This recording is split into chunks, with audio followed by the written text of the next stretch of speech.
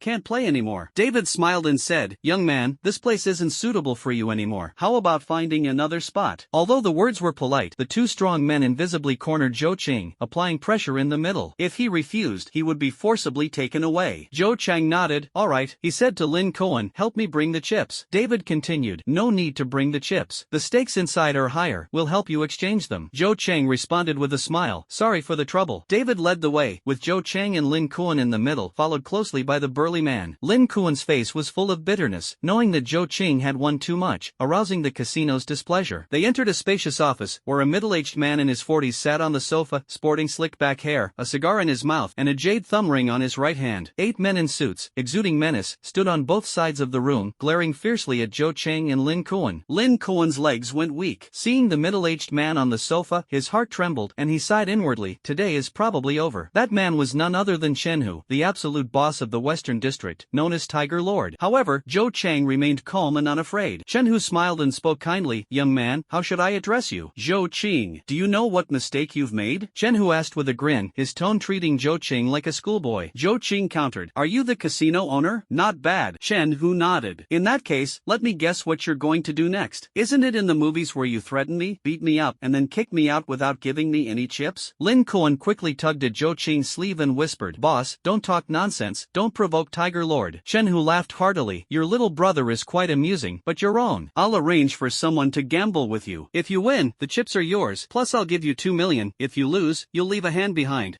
Zhou Qing laughed. Why should I listen to you? You have no choice. Shen Hu shook his head. 8 thugs stepped forward in unison, glaring at the 2 men. Zhou Qing sneered. With these 8 useless fools, what can you do to me? A fierce man shouted angrily, stepped forward, and swung his fist, the punch carrying a powerful force. Zhou Qing delivered a flying kick, hitting the abdomen squarely. With a bang like a train collision, the fierce man was sent flying and crashed into the wall. Shen Hu's eyes narrowed, revealing a sharp intensity. The remaining 7 fierce men swarmed forward. Zhou Qing's lips curled in disdain as his fists struck out separately. Bang! Bang! 2 thugs were hit square in the chest, staggering and gasping for breath. At the same time, 2 men attacked from each side. Zhou Qing's arms lashed out like whips, striking their necks fiercely. The 2 rolled their eyes and collapsed to the ground. Yes, the remaining 3 were met with Zhou Qing's airborne right leg in a sweeping kick. Bang! Bang! Bang! The 3 thugs were sent flying and crashed to the ground. The entire sequence lasted only 4 or 5 seconds. Lin Kuan stood dumbfounded, secretly praising in his heart. Boss is incredible. Shen Hu's face was solemn. No. Shen Hu clapped his hands and stood up, giving a thumbs up in admiration. Brother Zhou, your skills are extraordinary. I'm impressed. Zhou Qing sneered. Don't think a few compliments will settle this. Do you know how much money I lost because you called me in? Shen Hu nodded awkwardly. Indeed, it was abrupt. He then signaled, and David brought over a password-protected case filled with cash, estimated at 2 million. Shen Hu laughed and said, Little brother, 2,400,000 is an apology. Are you satisfied? Zhou Qing shook his head, not satisfied. Shen Hu's face turned angry. Zhou Qing said, I love money, but I prefer to earn it myself. Taking money from others feels like holding a hot potato, so take it back. Shen Hu argued, this counts as compensation for the loss. Zhou Qing waved his hand, forget the money, have someone take me to the VIP lounge. Shen Hu said helplessly, alright, I'll have David take you. David smiled, please, Mr. Zhou. The VIP lounge has fresh air, and the games are organized by the gamblers themselves. The casino does not participate, only taking a commission. David asked, what does Mr. Zhou play? Golden Flower. David led Zhou Qing into the room, where 5 people were playing Golden Flower. 4 men and 1 woman, the woman in her early 30s, with a sharp face, flat chest, and an indifferent expression. Among the 4 men, 1 is an elderly man dressed in traditional Chinese attire, while the other 3 are middle-aged and dressed impressively, possibly minor asset holders. David introduced, everyone, I've brought new friends. I hope you'll accept them. The 5 people looked at Zhou Chang and Lin Kuan, surprised by their youth, but since David personally led them, no one refused. The sharp-faced man still reminded, buddy, the minimum is 10,000, the maximum is 200,000. Zhou Qing smiled faintly. The Cheongsam-clad waitress brought the chips, and David handed Zhou Qing 2 million in chips. The 5 people's eyes lit up. 2 million was no small amount, and seeing Zhou Qing's youth, they assumed he was a reckless novice. The first round begins. The dealer deals the cards, starting with the elderly man in a tang suit. The elderly man smiles and bets 50,000. The sharp-faced man follows with 50,000, and the 3 middle-aged men also bet 50,000, their eyes fixed on Zhou Qing. Zhou Qing calmly bets 100,000. Everyone is pleased, taking him for a reckless novice. The elderly man in traditional Chinese attire smiled and bet 100,000, and so did the sharp-faced man. The middle-aged man bet another 100,000, bringing his chips to 710,000. 2 middle-aged men folded. The elderly man in traditional Chinese attire advised the young brother to play it safe, but it was actually to provoke him into continuing to bet. Zhou Qing sneered, betting 100,000 in one go. Lin Kuan was nervous, watching the boss throw chips as casually as tossing $100 bills. The sharp-faced man snorted coldly, if you've got guts, stick to the end. The elderly man in traditional attire hesitated, finally betting 200,000. The sharp-faced man also invested 200,000, with chips exceeding 1 million. Zhou Qing bet 100,000 in secret, while the elderly man in traditional attire followed with 200,000. The sharp-faced man called. After 2 rounds, the chips exceeded 2 million. The elderly man in traditional attire couldn't sit still and raised 20,000 to call. The sharp-faced man confidently revealed his card, while the elderly man in traditional Chinese attire smiled and discarded his card. The sharp-faced man's expression changed drastically. Impossible. How can your card be higher than mine? The elderly man in traditional Chinese attire showed his card to him, leaving the sharp-faced man speechless and visibly frustrated. Zhou Qing secretly chuckled, observing everything with keen insight. The elderly man and the sharp-faced man were secretly exchanging card signals, which Zhou Qing could see clearly with his penetrating vision. The elderly man in traditional Chinese attire asked again, young man, are you going for open cards or hidden cards? Zhou Qing continued with a hidden bet of 100,000. The elderly man in traditional Chinese attire smiled and raised to 200,000. Zhou Qing confidently said, my luck is off the charts, I'll go for another hidden bet of 100,000. The elderly man in traditional Chinese attire was nervous and called with 200,000. Zhou Qing said with a smile, then lose a bit more to me. The elderly man in traditional Chinese attire continued to bet 200,000, feeling uneasy. Zhou Qing bet another 100,000. 200,000. The elderly man in Tang's suit couldn't hold back after 2 rounds and called to reveal the cards. Zhou Qing had the smallest pair, a pair of 2s. The elderly man in Tang's suit looked displeased and folded. The other middle-aged men exchanged glances, feeling suspicious. Zhou Qing laughed heartily. I told you my luck is off the charts. Won nearly 3 million in the first round, with total chips exceeding 5 million. After a few rounds, the chips reached 8 million. Zhou Qing smiled and said, that's about it. Let's withdraw for now. The group of middle-aged men got up one after another, with barely any chips left. Zhou Qing asked, are you still playing? The elderly man in traditional Chinese attire was furious. Young man, I'll stick with you to the end. The sharp-faced woman sneered, I can afford to lose. The implication was that the other middle-aged individuals looked grim. The game continues. In the first round with 3 players, Zhou Qing secretly bet 100,000 and folded. He folded again in the second and third rounds. The sharp-faced man complained, little brother, playing like this is no fun. The elderly man in traditional Chinese attire added that although he had won 5 consecutive rounds, he only gained 300,000, far less than his previous losses. Zhou Qing scoffed, TCH. In the 6th round, the sharp-faced man bet 100,000 and taunted, afraid to play big? Zhou Qing shouted angrily, damn it, I'll bet 100,000 too. 3 players don't look at their cards, consecutively betting blind for 5 rounds, with chips exceeding 1.5 million. The sharp-faced player looks at his cards, delighted to see a spade Q flush, but pretends to hesitate and bets 200,000. Zhou Qing bets 100,000 blind. The elderly man in Tang's suit reveals his cards and folds. The sharp-faced man was full of confidence, frequently placing chips, with over 3 million chips on the table. Zhou Qing looked at his cards with delight and placed 200,000. The sharp-faced man secretly pondered, realizing the opponent's hand was not small. The 2 sides went back and forth, with chips exceeding 5 million. Pointy Face wanted to close the deal. 200,000 is too little. How about 500,000? Zhou Qing hesitated. Pointy Face sneered, scared? Zhou Qing shouted, even 1 million as the cap won't scare me. The pointed face person helplessly said, fine, 1 million is the limit. Threw out 1 million chips. Zhou Qing followed with 1 million without hesitation. The pointed face person felt uneasy, with only over 1 million chips left on the table. Helplessly revealed the cards. The sharp-faced man asked, kid, what cards do you have? Zhou Qing smiled and said, sorry, a golden flower. The revealed cards were diamond and golden flower. The sharp-faced man looked grim, and the elderly man in traditional Chinese clothing glared fiercely at Zhou Qing. They had lost over 5 million. 3 middle-aged onlookers watched gleefully. The elderly man in traditional Chinese clothing left with resentment. I'll remember you. The sharp-faced man followed with harsh words. Zhou Qing remained indifferent, but his heart was filled with joy. Tonight, he won 14 million. Mr. Zhou, your chips have been cleared, totaling 14,350,000. According to the rules, the casino charges a 10% handling fee, but Master Hu has specially approved waiving the fee for you. Please provide an account, and we will transfer the funds immediately, David said with a smile, his attitude extremely courteous. Alright, thank you, Master Hu. Zhou Qing nodded and provided the account number. The casino's efficiency was extremely high. As soon as David hung up the phone, Zhou Qing received a bank deposit notification 3 minutes later. Since the money was already in hand, Zhou Qing felt there was no need to stay any longer, so he bid farewell, and David personally escorted him out of the casino. Not long after, David returned to the casino and entered the office. Chen Hu exhaled a puff of smoke and said indifferently, send that kid away. Alright, David nodded. The crew-cut man on the side looked unwilling. Tiger, are we just going to let this go? He took over 10 million from us. Chen Hu ignored him and turned to David. Did you observe anything? David shook his head. I was in the VIP room the whole time. He didn't cheat. There are only 2 possibilities, either his luck is extraordinary, or his gambling skills have reached a state of perfection. Chen Hu was silent for a moment, then waved his hand. Alright, let's leave it at that. The crew-cut man shouted angrily, Master Tiger, 100 people can't beat him? I, Jiangzi, can take people anytime to chop him into minced meat. Shut up. Chen Hu glared at him. Not everything can be solved with fists. Don't forget he's young and strong, and who knows if he has an even more powerful master behind him. Even though we're in this line of work, we need to use our brains. Don't act recklessly. The crew-cut man lowered his head in frustration. Yes, Master Tiger, Jiangzi understands. Chen Hu waved his hand. Everyone leave. Have Monkey come see me. On the other side, Zhou Qing and Lin Kuan were preparing to leave the old street when they suddenly saw a black Mercedes stop ahead and a middle-aged man got out of the car. It was none other than Wei Tiancheng from the previous card game. He approached with a beaming smile and said, hello, young brothers, I'm Wei Tiancheng. How about we go for a drink together? Zhou Qing politely declined. Thank you for your kind offer, Mr. Wei, but we have other matters to attend to. Wei Tiancheng smiled and said, where are you going? I'll take you there. This time, Zhou Qing didn't decline and got into the Mercedes with Lin Kuan. Over 20 minutes later, the car stopped near Ziyang High School. Wei Tiancheng handed over a business card and asked for Zhou Qing's number. After returning to school, Zhou Qing said to Lin Kuan, Kuan, give me your bank account number. Boss, no need. Lin Kuan waved his hand, knowing Zhou Qing intended to share the money. Since you call me boss, if I eat meat, you must drink soup. Give me your account quickly, or don't call me boss. Zhou Qing's attitude was firm. After much interaction, Zhou Qing acknowledged Lin Kuan, believing this person would be indispensable for building a company in the future. Lin Kuan gratefully provided his account. Back in the classroom, Zhang Ying questioned, "Where did you go? Something came up, I already asked for leave." The evening self-study teacher rarely stays in the classroom, only occasionally patrolling. "Don't think you can be arrogant just because you ranked first. I'll surpass you next time," Zhang Ying said and turned her head. Zhou Qing smiled, long past the age of competitiveness. Clear goal: defeat the Zhang family, turn Zhang Chao into a pauper, and let him taste despair. He looked at Zhang Chao's seat, frightened that night he didn't attend class today. At 9:54, Zhou Qing returned home. His parents were watching TV in the living room. "Son, how was the unified exam?" the father asked with concern. "Not bad, first in the city." "First in the city? First in the city?" The parents were surprised, but Zhou Qing was indifferent. "It's just first place. Wait until the college entrance exam, I'll be the top scorer and make you happy." His mother excitedly hugged him and kissed him. "My son is amazing, truly my own." Zhou Qing was both amused and exasperated. Could you possibly have someone else's child? His father laughed and said, "What do you want to eat? Shall I buy beef tomorrow?" "I want beef." "Buy it tomorrow morning, eat it at noon." After chatting, he returned to his room. Thinking about earning over 14 million, Zhou Qing decided to try his luck in the lottery. 10 consecutive draws begin. Ding, 1 dance card, 1 lucky card, 1 charm card, 2 strength fruits, 2 speed fruits, 1 crying card, 1 100% hatred card, pregnancy card, 1. What the heck? A pregnancy card? Zhou Qing's face darkened. The pregnancy card's sinister function: it causes the target to become pregnant within 3 minutes, simulates 10 months of pregnancy within an hour, but what is born is a tumor. Checking the price, it actually costs 1,000 money value. He pondered, leaving it for Ji Xiao to use. The dance card makes the target involuntarily dance for 10 minutes. The luck card increases romantic luck. He closed the interface, ate strength and speed fruits, and logged into Dream Chinese Network. The Legend of the Immortals collection surges significantly. After school on the weekend, received a call from Wei Tiancheng to arrange a meeting. Chose a cafe as the location. Wei Tiancheng arrived late, greeted Zhou Qing with a smile. "Little brother, you're here? Have you eaten? Let's eat together." Zhou Qing said calmly, "No need, my parents are waiting for me." "President Wei, please get straight to the point." Wei Tiancheng lowered his voice. "My real estate company has its eye on a piece of land, but the other party is interested too. A gamble loser backs out. I want you to help with the gamble. Win, and you'll get 2 million, lose, and you'll still get 1 million. You really trust me?" "No choice, can't find a gambling expert. Winning is great, losing won't blame. Think about it." Wei Tiancheng requested a response before noon. Zhou Qing nodded and left. On the way home, he hesitated. After weighing the options, he decided not to rush to respond and to cherish what was hard-earned. After dinner, spent an hour and a half writing, saved the document. Zhu Xian exceeded 300,000 words, with 110,000 collections. The editor suggested launching at midnight. Zhou Qing cooperated. Opened VIP chapters, uploaded at midnight. Subscriptions grew rapidly, with nearly 10,000 average subscriptions. The next morning, upon waking up, the first thing was to check the back end. The average subscription exceeded 13,000. After washing up and changing clothes, morning exercise began. Practicing Wing Chun in the park, feeling the inner strength gradually growing. While practicing, an elderly man took notice. The elder wanted to inquire, and Zhou Qing replied with a smile, "Wing Chun," before leaving in a hurry. Breakfast was packed, and a text message was sent to inform Wei Tiancheng of accepting the invitation. Wei Tiancheng called at noon, only inviting for a meal without mentioning the gambling match. Zhou Qing sensed a change in the other party's attitude and secretly wondered if they had found an expert. At 11:50, they entered a private room on the 7th floor of the Haiyan Grand Hotel. Wei Tiancheng was there with Rao Jinbiao and Wei Xiaodong. Wei Tiancheng greeted warmly, Rao Jinbiao was disdainful, and Wei Xiaodong sneered coldly. Zhou Qing greeted indifferently. Wei Xiaodong questioned contemptuously. Wei Tiancheng was embarrassed, harboring a glimmer of hope. Rao Jinbiao did not believe Zhou Qing's gambling skills. Zhou Qing coldly retorted, questioning the humiliation. The atmosphere was tense. Zhou Qing suddenly grabbed Wei Xiaodong by the neck, lifted him into the air, and slapped him several times. Wei Xiaodong's face turned purple, filled with unspeakable fear. Wei Tiancheng urgently pleaded for calm. Zhou Qing let go. Wei Xiaodong cursed angrily. Zhou Qing crushed the teacup, shocking everyone. Wei Tiancheng quickly apologized, urging Wei Xiaodong to admit his mistake. Wei Xiaodong snorted coldly and ignored him. Zhou Qing indicated the termination of cooperation and wanted to leave. Wei Tiancheng pleaded earnestly, offering to increase the remuneration by 50%. Wei Xiaodong opposed, but was reprimanded by Wei Tiancheng. Rao Jinbiao tried to dissuade, but Wei Tiancheng insisted on trusting Zhou Qing. Rao Jinbiao proposed a bet, and Zhou Qing agreed. The three set the card game rules: best of 3 rounds, the player with the highest card wins. Wei Tiancheng shuffled and threw the cards. Rao Jinbiao instantly locked onto the big joker. Zhou Qing intercepted midair and seized the small joker. Everyone was shocked. Wei Tiancheng and Wei Xiaodong were stunned. Zhou Qing's strength was astonishing. In the second round, Zhou Qing leapt into the air to seize the big ghost, forcing Rao Jinbiao to concede defeat. Wei Tiancheng arranged for the dishes to be served, and Zhou Qing had a good appetite. After the meal, they agreed to meet again in the evening. Just out of the private room, he saw the drunken Lin Yufei being supported by a fat middle-aged man, while a woman handed over a room card at the elevator. The fat middle-aged man showed a greedy look. Zhou Qing noticed that Lin Yufei had been drugged and quickly stepped forward to pull her away. "What are you doing?" the fat middle-aged man said angrily. "You dare drug Sister Yufei? Tired of living?" Zhou Qing kicked out, sending the obese middle-aged man flying. The obese middle-aged man was kicked by Zhou Qing, slammed heavily against the wall, and then fell to the corridor floor with a piercing scream. Mr. Ma, are you alright?" The woman, initially stunned, finally reacted at this moment. In a panic, she stumbled forward and struggled to help the obese man up. After being helped up, Mr. Ma was burning with rage. He glared venomously at Zhou Qing and roared, "Kid, who the hell are you to dare lay a hand on me? Do you believe I won't kill you?" The woman also cursed angrily, "You little bastard, you're finished. Do you even know who Mr. Ma is? How dare you hit him? You were involved in drugging Lin Yufei, weren't you?" Zhou Qing's gaze turned sharp as he coldly questioned the woman. The woman's eyes flickered, and she stammered, "What are you talking about? I don't know anything." Before she could finish her sentence, a figure flashed before her eyes, followed by a loud slap in her ears. A sharp pain spread across her cheek, and then she was shoved forcefully, flying 2 meters away and landing on the carpeted hallway. Fortunately, the soft ground cushioned her fall, so she wasn't hurt badly. Mr. Ma saw this scene and was almost furious to the point of fainting. He never expected this young man in front of him to be so arrogant. "You little bastard,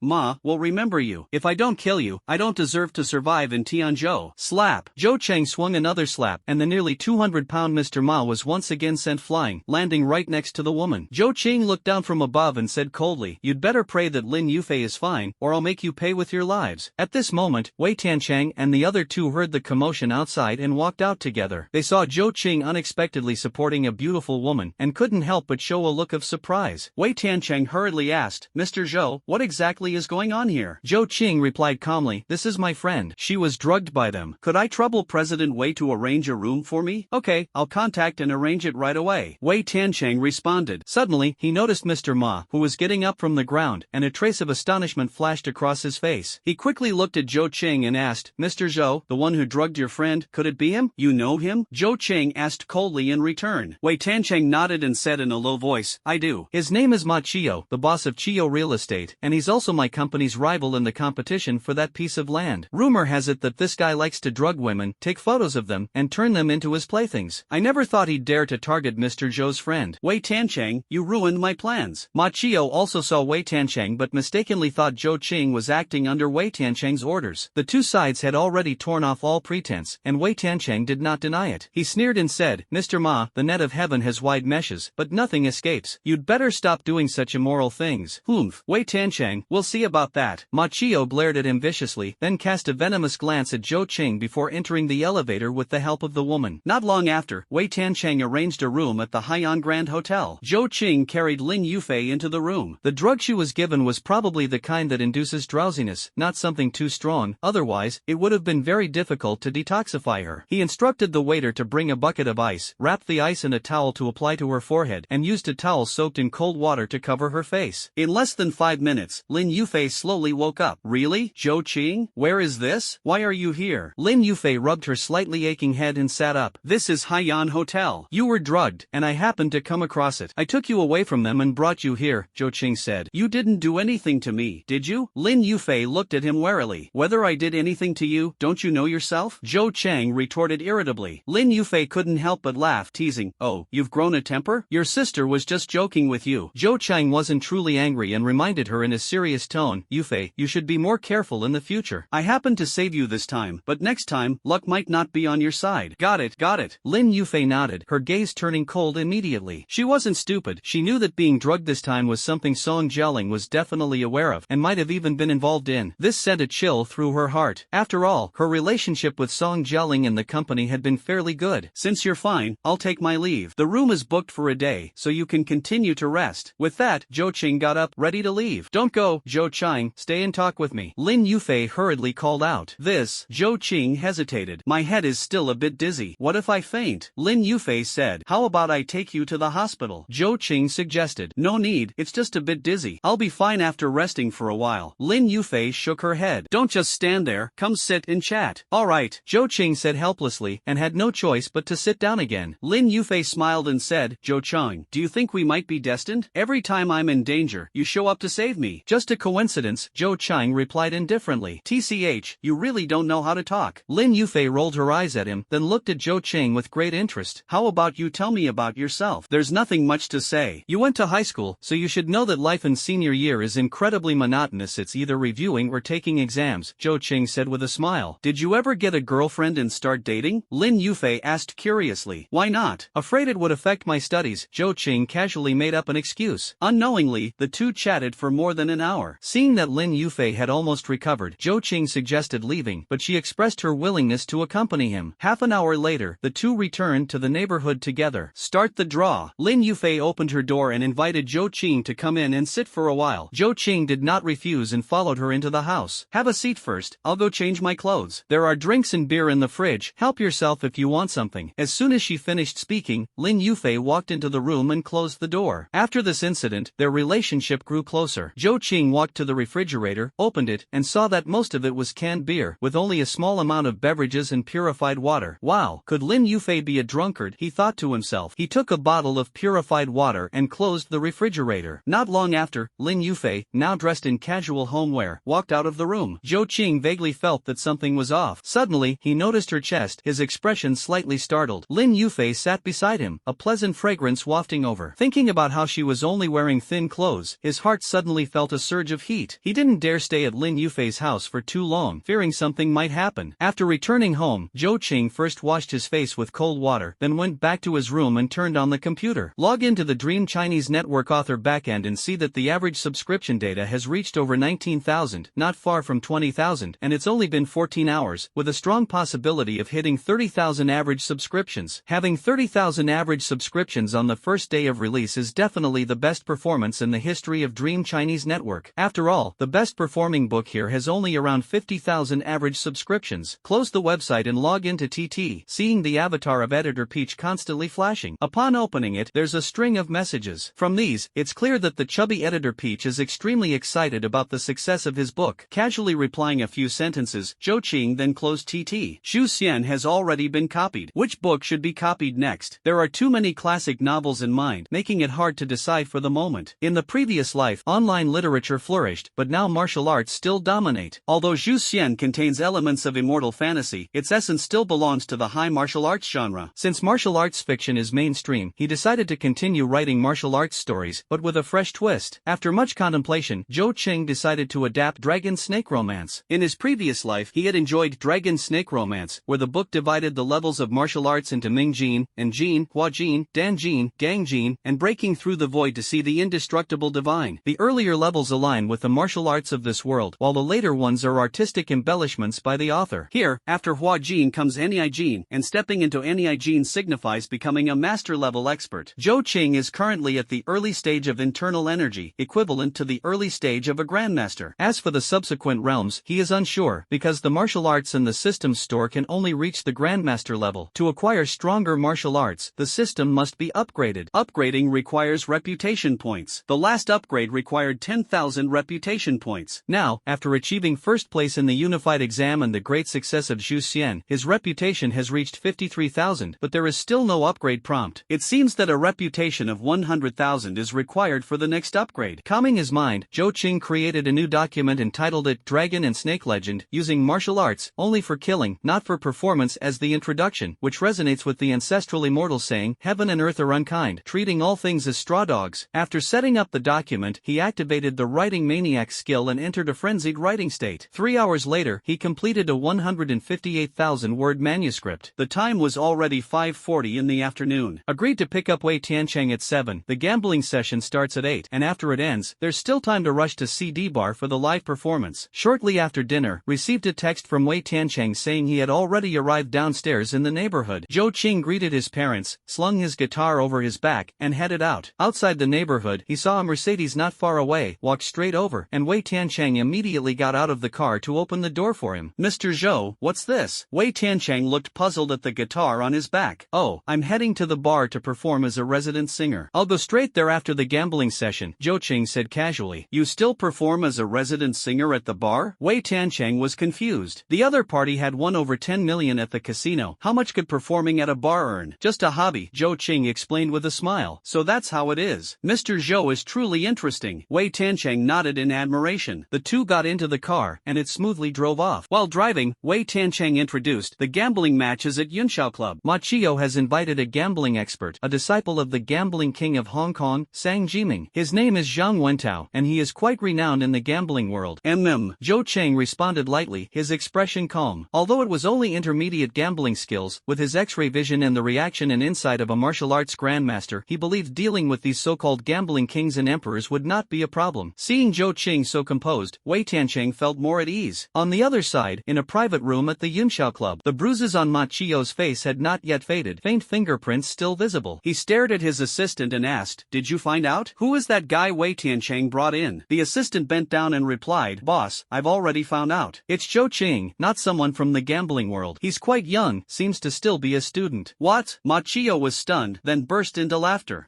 Looks like Wei Tiancheng is grasping at straws in desperation. Suddenly, he let out a cold laugh, the sound pulling at the wound on his face. "Mr. Ma, don't worry. There are no gambling experts in the mainland. This time, you're sure to win," said the young man in a white suit sitting across from him arrogantly. This man is none other than Zhang Wentao, the apprentice of Hong Kong's gambling king Sang Jiming. Ma Chio quickly said, "Mr. Zhang, I'll trouble you with this. Once it's done, I promise you won't be disappointed." The Mercedes-Benz arrived at Yunxiao Club. Wei Tiancheng's subordinates were already waiting in the lobby and directly led them into a luxurious private room. "Has Ma Chio arrived?" Wei Tiancheng asked. His subordinate replied, "Mr. Wei, Ma Chio is already in another private room." "Got it. You may leave now." Wei Tiancheng nodded and turned to Zhou Qing. "Mr. Zhou, what would you like to drink?" "I'll be heading to the gambling table later. Just a glass of plain water will do," Zhou Qing said. Chairman Mao said, "Despise the enemy strategically, but value the enemy tactically. Be confident, yet remain cautious." At 7:50, the subordinates informed that the gambling setup was ready. Wei Tiancheng looked at Zhou Qing, who nodded and stood up. Wei Tiancheng instructed his subordinates to lead the way. Soon, the three arrived at the gambling hall on the 9th floor, which had been reserved. The dealers were provided by Yunxiao Club. The gambling hall starts at 8 o'clock. 3 people were arranged to rest in the tea room outside the gambling hall. A few minutes later, Ma Chio entered side by side with a young man dressed in a white suit and wearing a luxury watch on his wrist, followed by 5 others, exuding an aura far superior to Wei Tiancheng's group. "You little brat." Ma Chio's face turned sour upon seeing Zhou Qing, his cheeks faintly aching. "If you dare insult me again, try and see if I won't swell up your other cheek too," Zhou Qing retorted coldly, his tone unfriendly. "Looking for death? Attack!" Ma Chio roared, ordering the bodyguards to act. His assistant hurriedly stopped him. "Boss, calm down, this is the Yunxiao Club." The reminder made Ma Chio calm down. The owner of the Yunxiao Club was not someone to offend. He decided to deal with Zhou Qing after leaving this place. Ma Chio's gaze swept over Wei Tiancheng's side, noticing their smaller numbers, and he felt secretly pleased. Turning to Zhou Cheng, he asked, "The gambling expert Wei Tiancheng invited wouldn't happen to be you, would it?" Wei Tiancheng replied, "That's right, this is Zhou Qing, the gambling expert I invited." "Ha ha." Ma Chio laughed loudly. "Wei Tiancheng, you really know how to joke. This guy a gambling expert? I think you should admit defeat early to avoid embarrassment. Who wins and who loses is yet to be determined." Wei Tiancheng responded coldly. Zhang Wentao suddenly asked Zhou Qing, "Who is your master?" His tone carried mockery. "I don't have a master," Zhou Qing replied indifferently. "Impressive, self-taught, Zhang Wentao grew even more disdainful. "Do you know who I am? How dare you come to gamble?" "You are Zhang Wentao, the apprentice of Hong Kong's gambling king, Sang Jiming," Zhou Qing responded. "Since you know, you still dare to gamble with me?" Zhou Qing said calmly, "Your master is the king of gambling, but you are not." Zhang Wentao's face turned black with anger, but suddenly he thought of an idea. "Kid, dare to gamble outside the game? How do we gamble?" "Very simple. If I lose, I'll give you 10 million. If you lose, you can give me 10 million or leave me one of your arms." "Sure." Zhou Qing agreed without hesitation. Seeing this, Zhang Wentao sneered even more sinisterly. "Kid, just wait to leave an arm behind." He was certain that Zhou Qing couldn't come up with 10 million and would have no choice but to lose an arm. At exactly 8 o'clock, the doors of the gambling hall slowly opened, and both parties officially entered. At the same time, Yunxiao Club delivered 2 betting agreements, one signed by Wei Tiancheng and Ma Chio, and the other by Zhou Qing and Zhang Wentao. Both sides reviewed the agreements, found no objections, and quickly completed the signing. Zhang Wentao coldly stared at Zhou Cheng and said, Mr. Zhou, this game will follow a best-of-3 format. The first round will be cards, the second round dice, and the third round mahjong. The rules for the first round will be decided by you. Zhou Cheng responded calmly, we'll play Golden Flower. The ante is 10,000, with a cap of 500,000. Each side will have 1 million in chips, and the time limit is 1 hour. The winner will be determined by the amount of chips left, or the game will end early if someone loses all their chips. Alright, I have no objections, Zhang Wentao replied confidently. Both parties took their seats. The female dealer took her position, spread out a deck of cards, and asked, would either of you like to inspect the cards? No need. Zhang Wentao waved his hand. I don't need it either, just deal the cards directly. Zhou Qing said. Please draw cards. The one with the higher number goes first, the female dealer announced. Mr. Zhou, please go first. Zhang Wentao gestured. Zhou Qing drew a card and flipped it over. It was the king of spades. Zhang Wentao drew the 6 of diamonds, and Zhou Qing took the first move. The female dealer placed the cards into the automatic shuffling machine, shuffled them, and dealt 3 cards to each side, reminding Zhou Qing to act first. Zhou Qing tossed out 50,000 chips and said calmly, hidden 50,000. Zhang Wentao refused to back down and directly threw out 200,000 chips. Zhou Qing glanced at the cards in his hand. They were bad cards, so he discarded them without hesitation. In the second round, the winner played first. Zhang Wentao threw out 200,000 chips and provocatively said, dare to follow? If not, just throw your cards away. Follow, Zhou Qing responded without hesitation. I'll raise another 200,000. Zhang Wentao added casually. I'm in. Zhou Qing followed closely. Zhang Wentao hesitated for a moment but still threw in 200,000. After looking at his cards, Zhou Qing decisively placed 500,000 chips. I'll reveal my cards. Wei Tiancheng stood behind Zhou Qing, beads of sweat forming on his forehead as Zhou Qing's cards were extremely small, a chaotic hand with 9 points. Zhou Qing flipped a card, revealing its face. Zhang Wentao instinctively followed suit, seeing it was just a chaotic hand with 9 points, and couldn't help but sneer. I really admire your courage, daring to challenge me with a chaotic hand of 9 points. Perhaps yours are even smaller, Zhou Qing replied calmly. Not very likely. Zhang Wentao curled his lips and flipped over 3 cards in succession, diamond 3, diamond 4, greatly increasing the chances of a straight or flush. However, the third card turned out to be spade 8, causing his expression to change drastically. In this round, Zhou Qing won, and Zhang Wentao lost 610,000 chips, leaving him with only 450,000. Ma Chio saw this and felt a pang of tension. The third round began, with Zhou Qing playing first. He directly threw out 200,000 chips, hidden card. Zhang Wentao hesitated for a moment and called with 200,000 hidden card. Zhou Qing threw out another 200,000 and said coldly, Mr. Zhang, why don't you reveal my hidden card? Even if you look at the cards, you don't have enough chips to outbid me. Upon hearing this, Zhang Wentao's heart tightened. Jinhua emphasizes psychological warfare, and at this moment, he is caught in a dilemma. Betting blind could lead to a win, but losing would leave him with almost no chips. Looking at the cards, even with a strong hand, he might not be able to suppress Zhou Qing. In the end, he chose to bet blind. Both sides revealed their cards simultaneously. Zhou Qing had a pair of 2s, while Zhang Wentao had AKJ. Although it was the highest among weak hands, it was still defeated by the pair of 2s. Zhang Wentao's face turned pale, knowing that the game was already lost. As long as Zhou Qing bet 200,000 secretly in each round, whether it was a hidden card or an open card, he had no chance to fight back. He gritted his teeth and said, I admit defeat in the first round. Wei Tiancheng revealed a slight smile, while Ma Chio's face darkened. For the second round, I'll set the dice rules. Shake 6 dice, and the one with the higher total wins. How about it? Zhang Wentao couldn't wait. All right, Zhou Qing agreed. The female dealer took out 2 dice cups, each containing 6 ivory dice. Please check the gambling equipment, the female dealer announced. Both parties carefully inspected each other's gambling equipment and had no objections. Since there are no objections, let's begin, said the female dealer. Zhang Wentao stared at Zhou Qing, thinking to himself, I lost the card game to you, but I will definitely win this round. He slapped his palm on the table, and 6 dice jumped into the dice cup. Then he raised the dice cup high into the air and shook it rapidly, so fast that it even created afterimages. Amazingly, with the mouth of the dice cup facing downward, the dice did not fall out, nor did they make a single collision sound. Half a minute later, he quickly retrieved the dice cup and smiled at Zhou Qing. Your turn. Zhou Qing, unhurried, placed 6 dice into the cup, shook it casually a few times, and set it back on the table. Seeing Zhou Qing's actions, Zhang Wentao immediately felt the other was an amateur. Have both of you finished shaking? Well, the female dealer asked. All right, please step aside, both of you. I will open the dice, said the female dealer. Both parties stepped back. The female dealer first revealed Zhang Wentao's dice, 5 6s and 1 5 among the 6 dice. Zhang Wentao looked at Zhou Qing with satisfaction. Unless you roll 6 6s, you're bound to lose. Maybe. Zhou Qing chuckled lightly. You? Zhang Wentao sneered, completely doubting Zhou Qing could roll 6 6s. The female dealer uncovered Zhou Qing's dice cup, and all 6 dice dice showed sixes. I declare, Zhou Qingshang, the female croupier announced with some surprise. Ma Chio couldn't help but curse angrily. Damn, what kind of nonsense, disciple of the gambling king. You're worse than a dog. Zhang Wentao, unwilling to accept the result, accused of cheating and shouted, impossible. You must have cheated. Zhou Qing couldn't be bothered to argue. The female dealer glared at Zhang Wentao with dissatisfaction. Mr. Zhang, I guarantee Mr. Zhou is not cheating. Why should I guarantee that? Zhang Wentao shouted, I don't accept this round. I demand a rebet. Mr. Ma, he's your guest. You handle it, the female dealer said. At this moment, a young man wearing glasses walked into the gambling hall, coldly glanced at Zhang Wentao, then turned to Ma Chio and said, apologies, Mr. Luo, I'll take him away immediately. Marquio panicked. Wait. Zhou Qing shouted, he still owes me 10 million. Zhang Wentao roared, you cheated. I don't acknowledge the agreement unless we gamble again. President Luo's face turned icy, and he said coldly, agreements signed at the Cloud Sky Club must be honored. If violated, our club can pay the 10 million for you, but you'll have to leave both hands behind. Will you pay the 10 million, or leave your hands? You dare. My master is the gambling king of Hong Kong. Zhang Wentao's expression changed drastically, his voice hoarse and desperate. This is not Hong Kong. Even if the gambling king of Hong Kong came, it wouldn't matter. Men. President Luo's eyes were stern as he waved his hand, and two strong men strode in, quickly restraining Zhang Wentao. Ma Chio watched coldly, showing no intention of helping, wishing Zhang Wentao would die. Let me go. Let me go. Zhang Wentao struggled, but the strong men's iron-like arms made it impossible for him to escape. Take him away. Mr. Luo waved his hand in disgust. Not long after, Zhang Wentao was escorted away by two strong men. Everyone present understood his fate without needing further explanation. Not everyone is qualified to question the fairness of the Yunxiao Club, and being a disciple of the gambling king is no exception. Losing and then shouting about cheating, reneging on the agreement, how could the Yunxiao Club stand idly by? Mr. Luo walked toward Zhou Qing, smiling as he extended his hand. Hello, young man, I am Luo Wei, the person in charge of Yunxiao Club. Hello, Mr. Luo, I am Zhou Qing. Zhou Qing shook hands. At this moment, a waitress in a cheongsam entered and handed an envelope to Luo Wei. Luo Wei passed it to Zhou Qing. This is our Yunxiao Club membership card. Please accept it. Thank you, Mr. Luo. Zhou Qing accepted it. You're welcome. Come by often. Oh, and the 10 million will be transferred to your account soon. I have something to attend to, so I'll take my leave. Luo Wei quickly departed after speaking. As the person in charge of Yunxiao Club, with strong backing, no one dared to provoke him easily. Mr. Zhou, this is your payment. After leaving Yunxiao Club, Wei Tiancheng's subordinate drove him and handed over a $6 million check. That's too much. Zhou Qing shook his head and did not accept. Not too much, not too much. Wei Tiancheng said with a smile, for that piece of land, our company invested about 20 million in the early stages. You helped me recover a loss of 20 million, and the profit from developing that land will be at least 300 million. Without you, both the profit and the investment would be hard to recover. 6 million is really not too much. Real estate will experience rapid development over the next 3 years, with the average price in Tianzhou City around 4,000. When Zhou Qing was released from prison in his previous life, it had already risen to over 10,000. Before his rebirth, the average price had reached 15,000. The prospects for real estate projects are vast. Since that was the case, Zhou Qing accepted the check. After escorting him to the entrance of CD Bar, Wei Tiancheng departed. Although he was the winner of the bet, there were still many matters to handle. Zhou Qing arrived at the bar, and it was already close to 9 o'clock. On stage, Wang Nana was performing. He greeted the waiter and went straight into the singer's lounge. Zhou Shuoqin greeted the newcomer Zhao Qi and picked up the guitar to tune it. Boss Yang Han walked out of the office and signaled Zhou Qing to follow him inside. Boss, what's up? Zhou Qing asked. Yang Han said in a deep voice, Li Bin will release a new song next Monday, and the lead track is You're the You of the Past.